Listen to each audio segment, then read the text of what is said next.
you mentioned over there the trick is to keep from panicking when you're not playing well. Did you panic at all over the last couple of weeks? I mean, I've definitely I've had some times when Friday nights just felt really awful. And that's just kind of the nature of this business. I think there's a few guys who are good enough that they can still make cuts even when they're not playing well. I'm not in that category yet, and missed cuts are a part of the business. But that's not to say it's easy. But I do think I did a nice job of not. I never woke up Saturday morning and said I need to go find something new. I need to find a new philosophy, a new swing, a new anything, and that is important. I feel like for me. Is it? Do you have to convince yourself that you're actually closer than you are, or do you truly believe that? Yeah, I mean, I'm pretty honest with myself. I mean, there's times when I know I'm awful, and I've been way off, for the last couple months, frankly. But here in the last 3 or 4 weeks, I've started to hit some really, really good shots. They've been flanked with awful ones, and that's why my scores stink.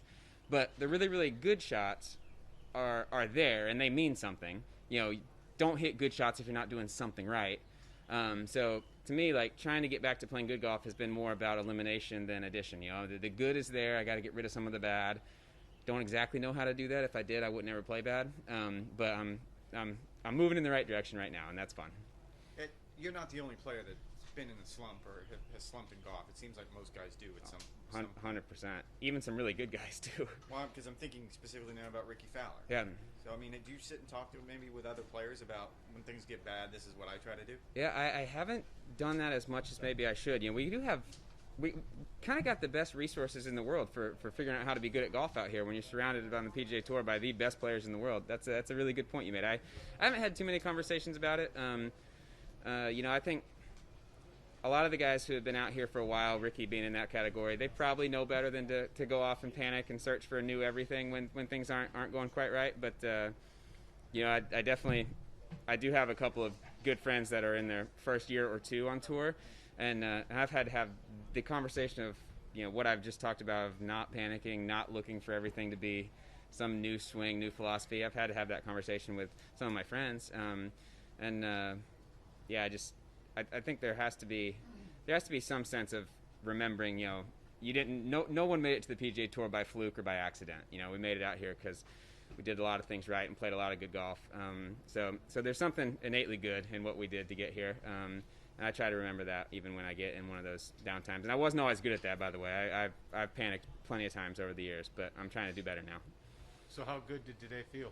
It did feel really good. Yeah, I mean, to go around this track and never be severely out of position. I had a really bad drive on 7, actually, now that I think about it. But other than that, to never be severely out of position around this golf course is a good accomplishment in itself, and it felt really nice. And I know you've already touched on it, but you're one of the happiest guys out here, one of the most optimistic guys out here. How challenging has been this past stretch? I mean, that's the best thing I can say about it is I've had some Friday nights and Saturday mornings when I was just really bummed. I was really down. It stinks. Roar. But at the end of the day, I get to wake up every morning and I'm playing golf on the PGA Tour, and probably played well enough already this year to guarantee I get to do it this year and next year. That's a dream come true. So my goodness, how bad can it be? Doug told me to tell you that's all he had for you. All right, great.